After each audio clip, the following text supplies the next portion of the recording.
Hi everyone, Jessica here from Paper Ink Stamp and welcome back to my channel. So today's video we're going to be looking at issue 76 of Die Cutting Essential, and this month's free gift is called Beautiful Butterflies. So we've got this big sort of cluster of butterflies. This is quite a big die. We've then got 3 smaller solid butterfly dies in different sizes, and then we've got this detailed butterfly size as well, and that is going to be the same size as what's in that big main die. Then we've got a sentiment, this reads hello, and we've also got a shadow die, which I'm really happy about because I do love having the sentiments with those shadow dies as well, because it just helps them stand out from the card. And then we've also got a corner die as well, which has got a little bit of floral detail, and then it's got that same detailed butterfly. So the idea with this main panel is it's going to partially die cut some of these butterflies. So some of the bigger main ones with that detail, they're just going to cut out the wing details and then the sort of outline so you can lift the wings up. And then you've got a couple which are just the smaller plain butterflies that'll do the same. And then you've got a handful of them which will fully die cut out. And then looking at the magazine, you can see how they've this die has been used in different ways to create different kinds of cards. You've got shaped cards, easel cards in here. Some of them have been overlapped. You've got the detail in behind those butterflies. You've got them being used to create stencils, to create a bit of embossing as well. So lots of versatility, a little bit of inlaying as well. So some really brilliant inspiration in the magazine as always. And then looking at next month, we have got the Peony Perfect Art Nouveau panel die set. So that looks like a decent size panel, maybe with an outline die as well. So it'll be interesting to see what we can come up with that die. But for now, let's get started creating today's card. So I'm going to be making a mini slimline card. So you can see I've already die cut this big panel. So this panel here is 3 1/4 by 6 1/4 inch. So you can sort of roughly see the size of this butterfly cluster. And you can see that I'm just lifting up some of these wings. And you can see then, like I said, the wings have been die cut, but the actual bodies themselves are still connected to the panel. So again, you can create different effects to have colour or patterns behind these butterflies, and then it'll just kind of show through, quite subtle I think, but you know, it depends how sort of bright and bold you go with it. I think you can create some really great looks. But that's kind of what we're going to be doing in today's card. So I've got this paper pack. This is by Hunky Dory. This is Marvelous Mirri Pads, and this is the Fabulous Florals. So it's got a rainbow of colours, of course, in that mirri, and then it's got different floral designs. All of them are different. I was going to go for kind of a pastel bit of inspiration, so with some blue, pinks and greens. I did sort of roughly pick those colours out of this card, but as you can see, it is still quite dark, but you're not going to sort of see a lot of it once we've actually put the card together. We're going to have a little bit of a shadow there as well, but you can really see that shiny mirror quality, which you'll be able to see once we've put everything together. But for now, I'm cutting down some of this cardstock. So I'm creating 1/4 inch strips here, and we're going to be creating a stripped background, like I said, to go behind this panel. So I've created videos making cards using sort of scraps. I think I've created cards with strips, with hexagons, with squares, so they'll all be on the channel if you want to check those out. So you don't have to do them just with scraps, of course. If you've got some nice cardstock, just get it out, cut it down into some strips, and you've got quite easy backgrounds.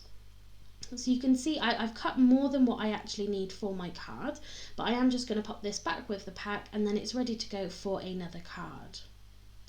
So I've got another piece of white cardstock here. I've just used my tape runner to cover it with adhesive, and this is one of the easier ways to attach all of your strips.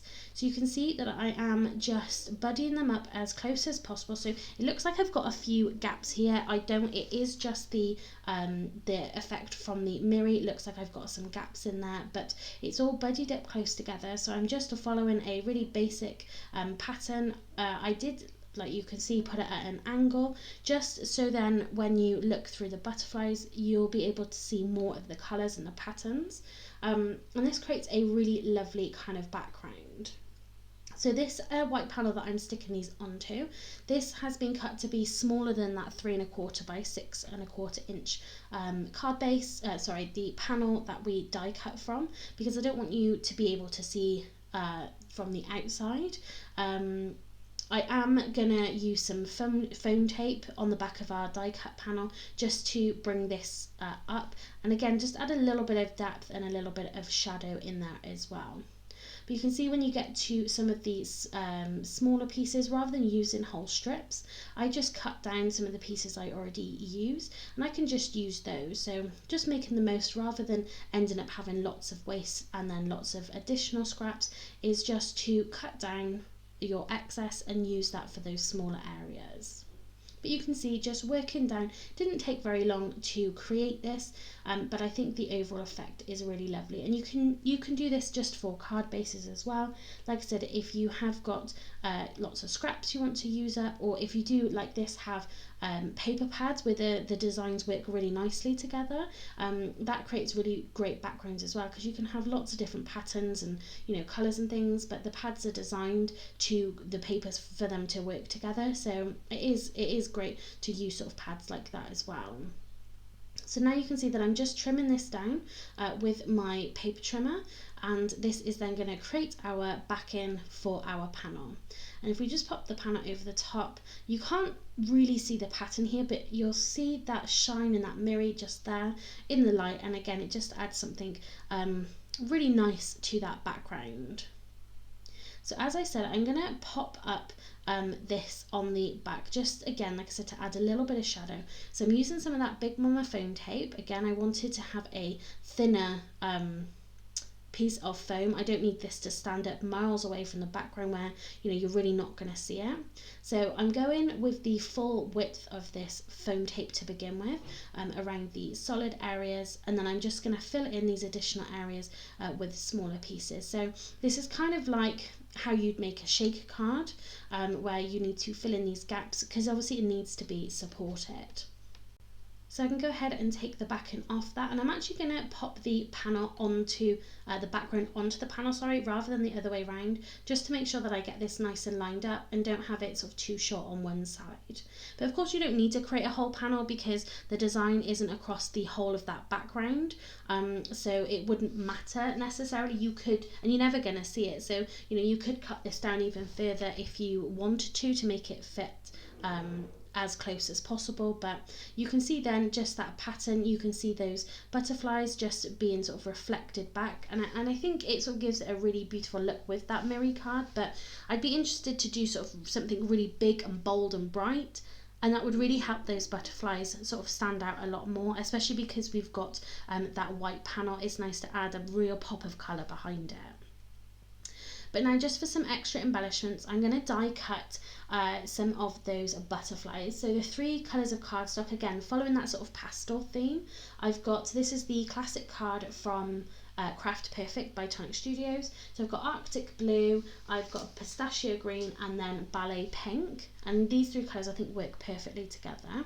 And I'm die cutting 3 of the butterflies. So I've got the medium and the large sort of full butterfly without the detail, and then again I've cut that detailed butterfly from the 3 cardstock as well. And I'm just using a combination of my pokey tool and then my die cut brush just to take out all of those little pieces from those detailed butterfly wings. And I was just going to sort of fill up this card panel, but I actually decided, just with a little bit of inspiration from the magazine, is to add these detailed butterflies. So you can see they're exactly the same size as the butterflies from that big main panel. And then I do put all 3 of the colours over the top of the white, so I end up with 3 coloured butterflies and then 2 of the white ones, and then everything else I just sort of scattered around just to make this sort of cluster bigger. But I like that combination of having the coloured butterflies and then just the white ones as well. But what I try to do with the butterflies, where I put the coloured cards over the top, is I tried to have them still kind of separate, so it looked like they had 4 wings rather than just 2. So you had the white underneath and then that coloured on top. And I just used my dotty tape pen and just did a line of tape right down the body, and then, because I don't want it on the wings, like I said, because I want to have the wings sort of coming out from the card. So I've cut myself a card panel. This is that pistachio green again. So this is actually going to be the size of the card base. So this panel is 3.5 by 6.5. So I'm not actually going to have a white border on this card, which is really unusual for me. Normally I always have a white border, but not for this card. I'm just cutting my green panel to be the size of my card base. So I made a card base myself just from some, this is the super-sized Ink Me cardstock from Hunky Dory. I tend to make my card bases because it's 300 GSM. So I cut that down to, it was 6.5 inch by 7, and then I scored it at 3.5. And I did just trim the tiniest amount off the right-hand side, just so then, because they was the same size, but of course you've got that fold in the actual card itself. So I took a slither off, and then I lined it up with the bottom, just so it fit perfectly on that card base. And once we've got that on, again, just using my tape pen, I'm going to go ahead and sort of fluff up the wings a little bit before we then go ahead and create our sentiment. So I really love how this is looking together, and I think that I was a little bit worried to begin with, thinking that mirror card was going to be a little bit dark, but I actually think it worked really nicely. So for the sentiment, I'm going to use some more of that mirror card just to kind of tie it in, and I'm using the blue paper, which has got the dandelions. So you've got the white dandelion against that mirror sort of blue background, which is really beautiful. So I'm going to use that cardstock for my shadow die, and then I'm going to use some of the Arctic blue to cut out the hello. So I'm going to run that through my Gemini die cutter machine, so you can see just how lovely that has die cut. I'm going to use my pokey tool just to poke out some of those little die cuts from the H and the L as well, and then I'm going to use my Crafter's Companion dotty tape pen to attach my hello onto that background. I find this is the best adhesive because it's not solid, it's only going to put the adhesive where we really want it to go, and I find that it does grab really nicely as well. So we're just going to pop that onto its background, and you can see just how lovely that hello stands out. Sometimes I find that just putting sort of word dies like this onto a card, sometimes it can get quite lost. I do like to have that shadow because it just helps make it stand out a little bit more. Against the white it probably would stand out nicely, but like I said, I think it just finishes it off really nicely, especially if it's just a single word. So again, I'm adding some of that Big Mama foam tape onto the back, and I'm just sort of cutting down pieces and little scraps that I've got just to use those up. And then we can attach this to the bottom left-hand corner. You did see that I took off that small green butterfly. I just wanted to move that out the way slightly. And again, just use then that dotty tape pen just to attach that body back on. So the last thing we're going to do with this card is add some Nuvo drops. So the three colours, I tried to pick out colours that sort of matched our pastel theme, but we've got Party Pink, we have got the Duck Egg Blue, and then we've got Bottle Green as well. So slightly more vibrant colours than the pastel cardstock we went for, but I still think it just adds a nice little pop of colour. And that is then our card finished for today's video. So if you have enjoyed it, please give this video a thumbs up. It is very much appreciated, and of course leave me a comment down below if you wish. And you can see then our finished card here, and I love how it's all just come together really nicely in this sort of mini slimline size as well. So I will pop some links to some products I've used in today's video in the description box down below. And on screen now, you'll see a couple more videos that you might be interested in, so by all means go and check those out. So that's it for today. Thanks very much for watching, and happy crafting.